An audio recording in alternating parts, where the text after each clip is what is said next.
Sir Narsaiah Goud గారు రెండు పార్టీలు దూకుడుగా ముందుకెళ్తున్నాయి. ఎందుకో కాంగ్రెస్ అధికార పార్టీ అయినప్పటికీ కూడా 9 ప్లేసెస్లో ఇంకా ఆగిపోయింది. మిగతా ప్లేసెస్ ఎప్పుడు అనేది అంటే ఎప్పుడు కన్ఫర్మ్ చేస్తారనేది ఒక క్వశ్చన్ మార్క్ అయితే ఉంది.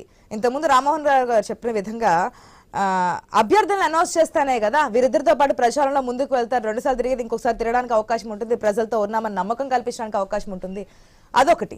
రెండోది ఏంటంటే ఇంకా పక్క చూపులు చూస్తున్నారా? ఇద్దరు అనౌన్స్ చేస్తున్నారు కాబట్టి అక్కడ సామాజిక సమీకరణాలు కావచ్చు, వీరి మీద బలమైన క్యాండిడేట్ ఎవరనేది కావచ్చు, లేదంటే ఇంకా పక్క పార్టీల నుంచి వచ్చే వాళ్ళ గురించి ఏమైనా గాలం వేసి వెయిట్ చేస్తున్నారా ఆ తెగదెంపులు కుదరక అనేది చాలా క్వశ్చన్స్ అయితే ఉన్నాయి. ఎందుకంటే ఇప్పటికే బీఆర్ఎస్ నుంచి తీసుకున్న వాళ్ళకి టికెట్స్ ఇచ్చున్నారు కాబట్టి.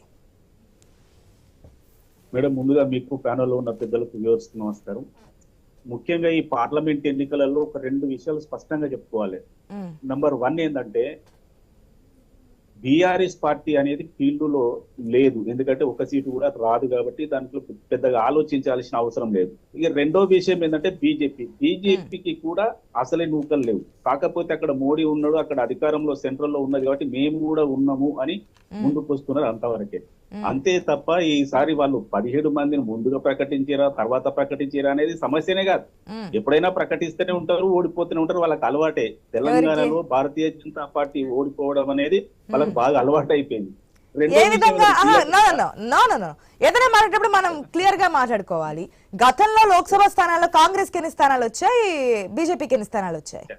నేను అదే చెప్తాను, అట్టే వస్తున్నాను. నేనేమంటున్నానంటే ఇప్పుడు సిటీలో మల్కాజ్గిరి సీట్ ఉన్నది.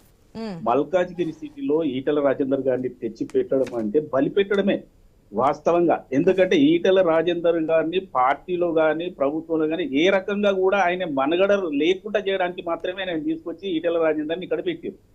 ఈటల రాజేందర్ ఏ కోణంలో గెలుస్తారని పెట్టారు అంటే ఆయన నువ్వు 3వ సారి కూడా ఓడిపోతున్నావు, ఇక నువ్వు ఉండి వేస్ట్, నువ్వు సపరేట్గా కూర్చోమని చెప్పడానికి మాత్రమే ఈటల రాజేందర్ గారిని పెట్టారు. వీళ్ళు పెట్టిన ఏ అభ్యర్థన ఖచ్చితంగా గెలుస్తారని చెప్పగలుగుతున్నారా? ఇంతకు ముందున్న 4 సీట్లకు 4 సీట్లు వస్తేమో వాళ్ళని గుండె మీద చేసుకొని చెప్పమనండి. 4 సీట్లలో 4 కూడా రావు, వాళ్ళకి తెలుసు. కాకపోతే ఏంటంటే బడా ఎక్కువ.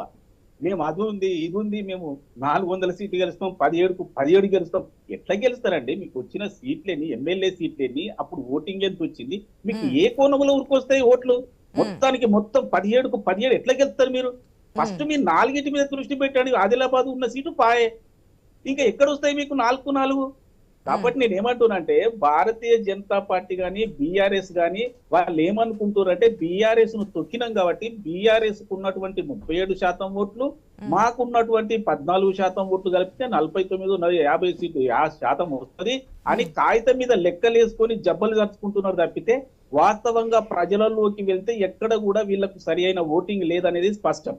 ఇక వాళ్ళు నమ్ముకునే రెండో విషయం ఏంటంటే మేము రామ మందిరం కట్టినాం, ధర్మానికి చేయి అంటున్నాం కాబట్టి ప్రజలు మా వైపు చూస్తున్నారు, రోజు సోషల్ మీడియాలో పోస్టులు పెడుతున్నాం కాబట్టి మా వైపు చూస్తున్నారు అనుకుంటే మేము చేయగలిగింది ఏం లేదు. ప్రజలు వాళ్ళకు సరైన గుణపాఠం చెప్తారు. ఇక రెండో విషయం ఏమంటున్నారంటే కాంగ్రెస్ ప్రభుత్వం మీద పూర్తి వ్యతిరేకత వచ్చిందంటే మేము వచ్చి 100 రోజులైంది. 100 రోజులలో వ్యతిరేకత ఏముంటదండి? దాదాపుగా మేము 100 గ్యారెంటీలు చేసుకుంటూ వస్తాము. ప్రజలకు కూడా తెలుసు ఖజానా ఖాళీ ఉంది. ఎక్కడ కాదు రైతుల విషయంలో ఎన్ని అవస్థలు పడుతున్నారో, కరెంటు వాటర్ లేక ఏ విధంగా బయటకు వస్తున్నారో మీరు చూస్తున్నారు, మేము చూస్తున్నాము. అయితే రుణమాఫీ అన్నారు ఏ విధంగా ఇచ్చారో మీరు అంటే కాదు నర్సయ్య గౌడ్ గారు, కొన్నిట్లకి కొన్ని టైం పీరియడ్ ఉంటుంది. 100 రోజులు చేస్తామని కొంచెం లేట్ అవ్వచ్చు, టైం పట్టొచ్చు. కానీ అధికారంలోకి రాగానే చేస్తామన్నవి 100 రోజులైనా చేయకుండా ఉంటే ప్రజలు చూడట్లేదు అనుకోవచ్చా? మేడం, 100 రోజులలో చేస్తామన్న ఏదైంది? ఇప్పుడు రైతు రుణమాఫీ అని చెప్తున్నారు. రైతు రుణమాఫీ ఒక పెద్ద అంశం కాబట్టి కొంచెం లేట్ అయినా చేసేస్తాం. ఇప్పుడు ఎట్లాగో ఇది ఎన్నికలకు కూడా వచ్చింది, తర్వాత ఖచ్చితంగా చేస్తాం. రెండోది రైతులకు వ్యతిరేకత ఎందుకు వస్తుందండి? రైతులకు మేము ఆల్రెడీ వాళ్ళకి ఇస్తున్నటువంటి రైతు బంధు, రైతు భరోసా కార్యక్రమం కింద వాళ్ళకి వేయడం జరిగింది. కాకపోతే మేము మొదలే చెప్పినాం ఏంటంటే కేసీఆర్ వేసినట్లు రోడ్లకు గాని, గుట్టలకు గాని, ఫామ్ హౌస్లకు గాని వీటికి వేయము అని మేము చెప్పినాం. కాబట్టి ఈ సర్దుబాటు జరుగుతూ ఉంది. ఈ సర్దుబాటు మొదట్లో కొద్దిగా ఇబ్బంది అయినా కూడా, ఎందుకంటే వీళ్ళకి వేయడం వేస్ట్ కదా, సాగులోకి రానటువంటి భూమికి డబ్బులు ఇచ్చి వేస్ట్ కదా. కాబట్టి ఆ డబ్బులని సాగు చేస్తున్నటువంటి రైతులకు వేయడం జరుగుతూ ఉంది. కాబట్టి కొద్దిగా అటు ఇటు జరగవచ్చు, కానీ ఖచ్చితంగా 95% వచ్చేసినాయి. కాబట్టి ఇక నీళ్ల గురించి చెప్తే ఎన్ని ఎకరాల వరకు 3 acres లేదు, మేడం 5 ఎకరాల వరకు వేస్తున్నామని చెప్పారు. ఇంకా దాని సర్దుబాటు జరుగుతుంది. అఫీషియల్ గా అనౌన్స్మెంట్ అవుతుంది. ఎందుకంటే మొదటి క్వార్టర్ లో ఉన్నాం కాబట్టి ఈసారి అడ్జస్ట్మెంట్ జరిగితే మిగతా క్వార్టర్లలో ధనాన్ని వెళ్ళిపోతుంది. కానీ ప్రజలు ఆ విధంగా చూస్తారనుకుంటున్నారా?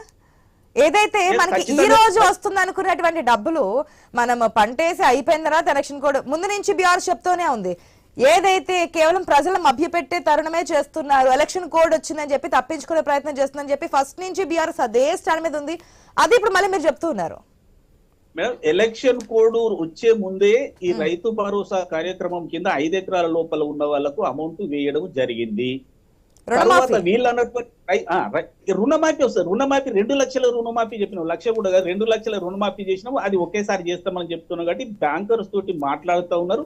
ఆ లోపల అదే ప్రజలు గమనించరా అని ఆ 2 లక్షలు ఏదైతే మీరు రుణమాఫీ వెళ్ళి బ్యాంకులకి వెళ్ళి తెచ్చుకుని అధికారంలోకి రాగానని చెప్పున్నారు, అది ఇంకా టైం పడుతుంది, టైం టేకింగ్ ప్రాసెస్ అనుకుంటే రైతులు గమనించరా?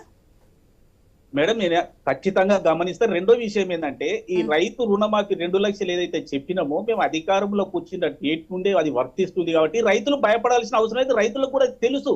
కాకపోతే ఏంటంటే ఈ 100 రోజుల్లో ఏదైనా వ్యతిరేకతను క్రియేట్ చేద్దామన్న ఆలోచనతోటి బీఆర్ఎస్ బీజేపీ గఠబంధన్ అనుకోవాలి. ఎందుకంటే చాప కింద నీరులా కలిసిపోయారు వాళ్ళు. ఎందుకంటే మీరు కనుక మాకు వ్యతిరేకంగా వస్తే ఇక ఈడీనో లేకపోతే ఐటీనో ఏదో కేసులు వేసి ఇంకా లోపలేస్తామన్న భయపెట్టేసి వాళ్ళను సర్దుబాటు చేసిరు. కాబట్టి ఈసారి బీఆర్ఎస్ నాయకులు కనీసం ఎంతమంది అందులో నుంచి పోయినా ఎవరు కూడా ఖండించే పరిస్థితి ఎప్పుడు రాబోతుంది అనుకోవచ్చు కాంగ్రెస్ సంబంధించి.